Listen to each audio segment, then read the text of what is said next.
오늘 함께 읽은 본문을 중심으로 죄에서 돌이켜라 라는 제목으로 말씀을 나누겠습니다. 미국의 심리학자이자 상담사인 로라 슈레이징어 박사는 인생을 망치는 7가지 변명에 대해서 이렇게 말하고 있습니다. 혹시 이 변명 중에 나에게는 해당되는 변명이 없나 한번 들어보시면 좋을 것 같습니다. 첫 번째는 나도 알아요. 하지만 나도 사람이라고요. 두 번째는 그게 잘못이란 건 알아요. 하지만. 세 번째, 그게 옳다는 건 알아요. 하지만. 네 번째, 나야말로 진짜 불행한 사람이라고요. 다섯 번째, 나도 한때는 내 가치관이 있는 사람이었다고요. 여섯 번째, 그건 특별한 사람이나 하는 거라고요. 일곱 번째, 하다 보니 그렇게 됐네요. 여러분에게 해당하는 혹시 일상의 변명은 없으십니까? 고백 없는 사람은 늘 변명만 존재합니다. 여러분, 변명은 인생을 망치지만 고백은 인생을 살립니다. 고백은 하나님의 긍휼과 은혜를 체험하는 통로가 됩니다. 어거스틴은 이렇게 말했습니다. 악한 행위를 고백하는 것이 선한 행위의 시작이라. 고백은 은혜이자 훈련입니다. 하나님 앞에서 우리가 해야 될 중요한 고백 중에 고백이 죄의 고백이에요. 돌이키라고 말씀하신 것은 하나님이십니다. 그러나 그 죄를 실제로 돌이키는 것은 나의 몫이에요. 죄를 고백하고 돌이키는 것은 아무도 대신해 줄 수가 없습니다. 역대상 18장에서 20장에 다윗의 위대한 승전의 기록들이 나와 있습니다. 그런데 오늘 21장에 그 분위기가 좀 바뀌어요. 21장에 승리에 도취된 다윗이 하나님의 뜻이 아닌 자신의 생각대로 백성들을 계수합니다. 그리고 하나님께서는 이 일을 악하게 여기사 이스라엘을 치시죠. 그때 다윗은 자신의 잘못을 깨닫고 죄를 고백하고 돌이킵니다. 하나님께서는 우리가 죄에서 돌이키기를 원하십니다. 저는 오늘 죄에서 돌이키기 위해 무엇을 해야 할지 오늘 본문의 말씀을 통해 함께 확인해 보고자 합니다. 첫 번째로는 죄를 깨달아야 합니다. 다윗은 하나님의 마음에 합한 자였죠. 또한 하나님의 크신 은혜로 이스라엘의 왕이 된 사람이었습니다. 그런 다윗도 두 가지 큰 죄를 저지릅니다. 하나는 우리아를 죽이고 밧세바와 간음한 것이고, 다른 하나는 오늘 본문에 등장한 교만한 마음으로 주님의 명령 없이 백성을 계수한 것입니다. 백성을 계수하는 것은 말 그대로 백성의 인구조사를 한 거예요. 인구가 몇 명이 되는지. 그런데 이것이 왜 하나님의 뜻에 어긋난 건지 오늘 말씀을 통해서 함께 살펴보겠습니다. 본문 1절에서 2절을 보면 사탄이 일어나 이스라엘을 대적하고 다윗을 충동하여 이스라엘을 계수하게 하니라. 다윗이 요압과 백성의 지도자들에게 이르되 너희는 가서 브엘세바에서 단까지 이스라엘을 계수하고 돌아와 내게 보고하고 그 수요를 알게 하라 하니. 이스라엘 나라의 인구 조사를 하기 위해서는 율법적인 규례가 있었어요. 출애굽기 30장 11절에 12절에 나타납니다. 또한 민수기에서 인구조사는 주님의 명령을 따라서만 실행해야 됨을 분명히 밝히고 있습니다. 그런데 다윗이 지금 주변 나라를 모두 평정했다는 자만에 빠져서 그러한 모든 규례를 어기고 자신의 마음대로 인구를 계수하라 명령을 합니다. 사탄은 그런 다윗의 마음을 틈타서 여호와께 범죄하게 하는 거죠. 다윗은 승승장구했습니다. 어느새 자신의 승리에 도취되어 버렸어요. 그리고 자신의 힘을 의지해서 인구조사를 명합니다. 그리고 인구조사를 할 때 속전이라는 걸 하나님께 드려야 되는데 그것조차 하지 않았습니다. 속전이란 이스라엘이 인구조사할 때 생명의 속전을 받아 하나님께 예물을 드리는 거예요. 이것은 죄가 있는 이스라엘 백성들을 하나님께서 긍휼을 베푸시고 지금까지 번성케 해주신 감사의 예물이었어요. 그러나 다윗은 이러한 속전도 행하지 않고 바로 인구를 계수한 것입니다. 고린도전서 10장 12절에 그런즉 선줄로 생각하는 자는 넘어질까 조심하라. 잠언 16장 18절에 교만은 패망의 선봉이요 거만한 마음은 넘어짐의 앞잡이니라. 이렇게 말씀하고 계세요. 사랑하는 성도님들, 우리 믿음은 고난의 때보다 오히려 형통할 때 더 우리 자신을 겸비해야 돼요. 선줄로 생각할 때 넘어짐을 조심해야 됩니다. 모든 일이 잘 되고 잘 나갈 때 교만한 마음이 들어오면 우리는 주님의 뜻과 상관없는 결정을 내리게 됩니다.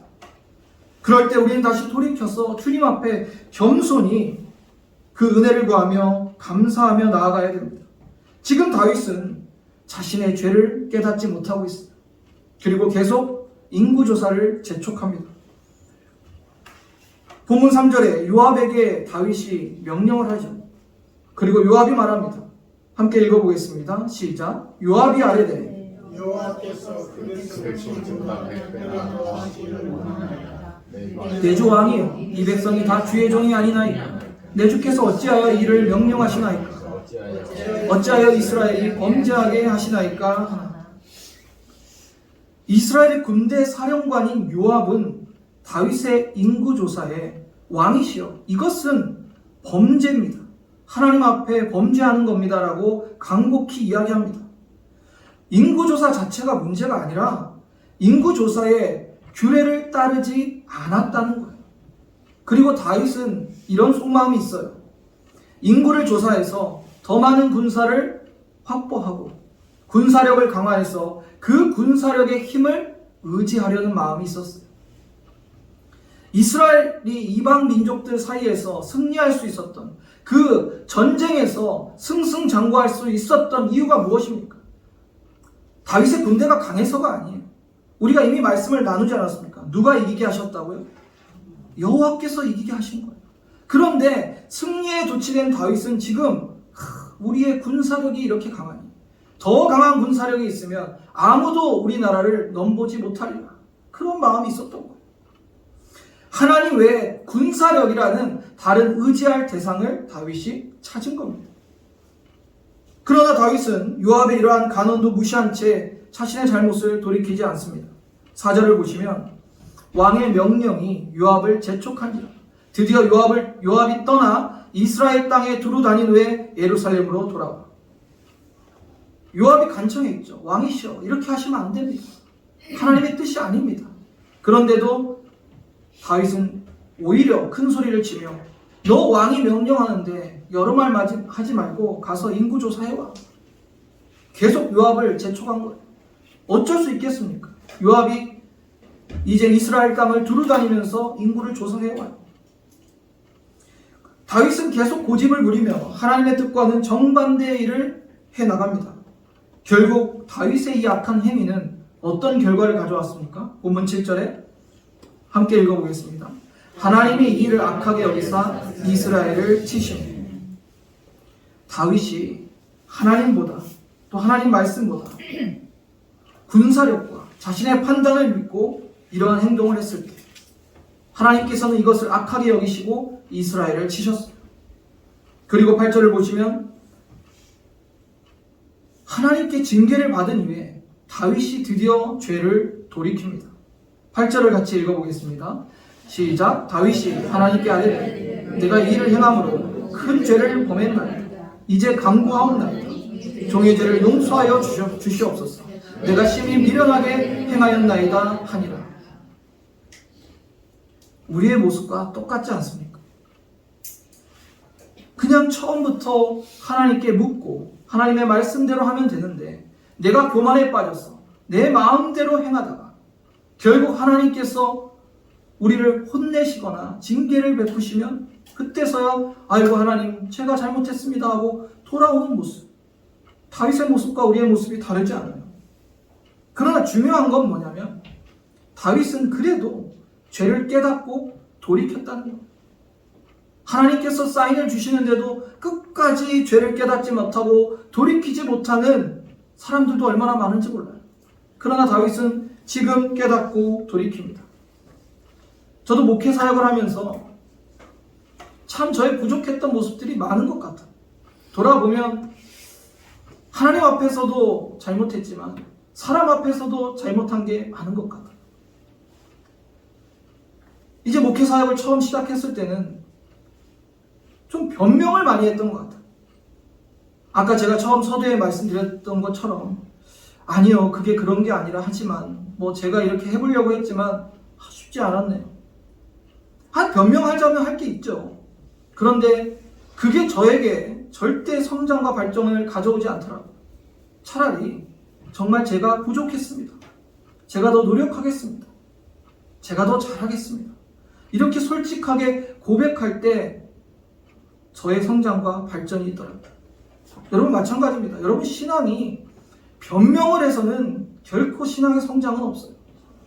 하나님 앞에서도 변명하지 마시고 우리 형제 자매 앞에서도 변명하지 마십시오. 차라리 솔직하게 제가 부족했습니다. 제가 허물이 있습니다. 제가 잘못했습니다. 이게 더 여러분의 신앙을 발전시키고 성장시킬 겁니다. 여러분, 나의 부족함을 알고 나의 연약함을 알고 고백하는 건 결코 부끄러운 것이 아니에요. 오히려 그것을 감추려고 하고 변명하려고 하는 게 더 우리에게 독이 될 수 있습니다.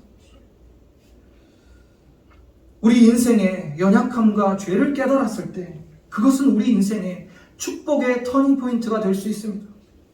왜냐하면 그 죄가, 그 연약함이 우리를 하나님께로 이끌기 때문이에요.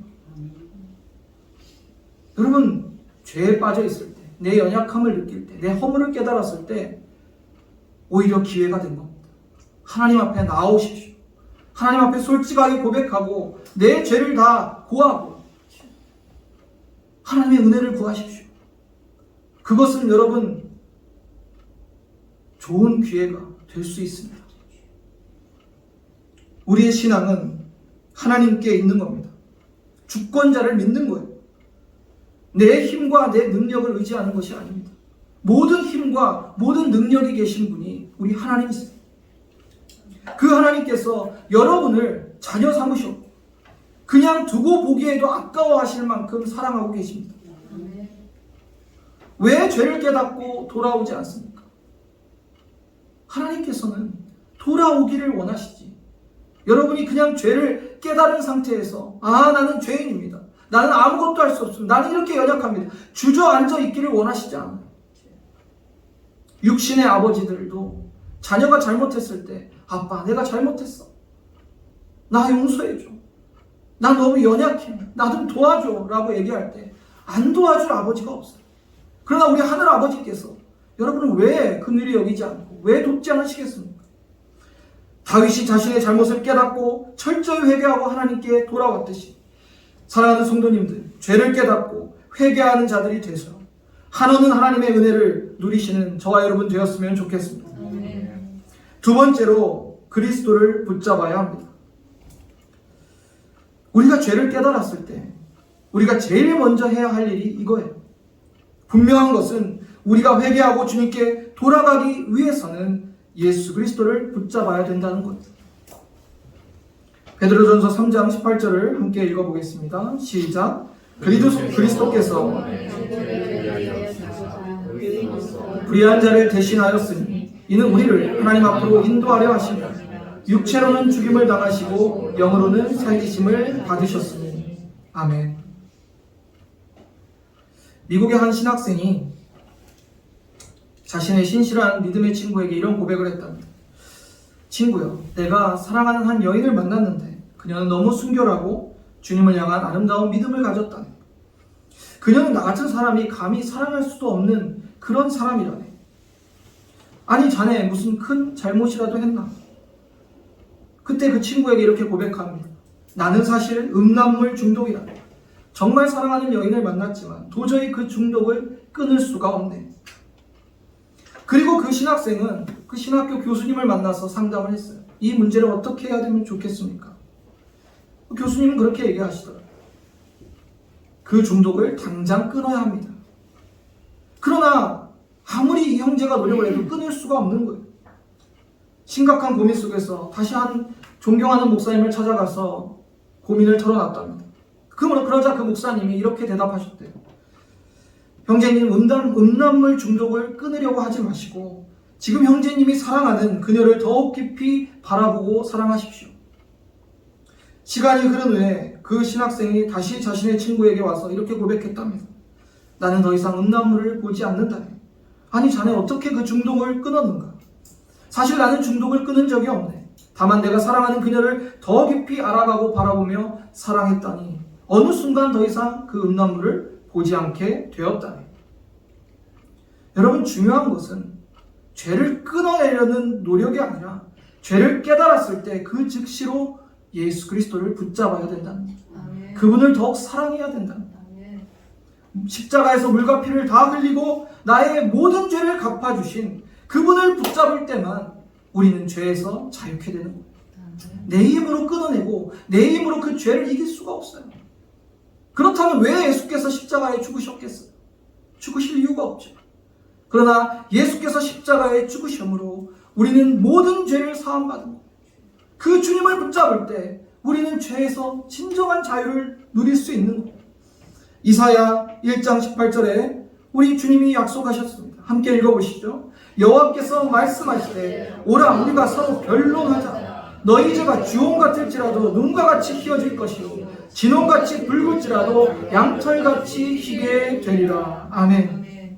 사랑하는 성도님들, 우리가 죄의 문제에 좌절할 때 어떠한 해결 방법이 있겠습니까?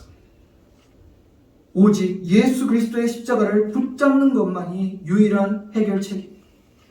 그리고 우리는 예수님을 더욱 사랑하고 예수 안에 살아갈 때, 그분이 내 삶의 주인이 되실 때 어느 순간 우리는 더 이상 죄에 빠져 있지 않고 죄와 멀어져 갈 것입니다. 그것이 주님 안에서 누리는 진정한 자유예요. 우리는 이렇게 생각합니다. 이제껏 내가 이렇게 많은 죄를 지었고 지금도 반복적으로 죄를 짓고 있는데 하나님이 나를 용서해 주실까? 내가 아무리 하나님 앞에 돌이킨다 해도 이건 너무 양심이 없는 것 아닌가? 아니요. 여러분, 돌이키셔야 됩니다. 내가 아무리 죄가 많고 더럽고 추악해도 하나님 앞에 나아갈 수 없는 것 같을지라도 하나님께 용서를 구하십시오. 왜냐하면 예수 그리스도가 계시기 때문에, 그 보혈이 있기 때문에 하나님은 우리의 죄를 더 보지 않으십니다. 그 보혈로 우리를 덮으시고 우리를 용서하여 주십니다. 여러분, 이것이 성경적인 거예요. 내 영혼의 무능력을 고백하는 게 성경적인 거예요. 실제로 죄의 문제의 해결은 인간의 결단이나 노력으로 해결할 수 있는 게 아닙니다. 복음은 할 수 있다가 아니라 할 수 없다입니다.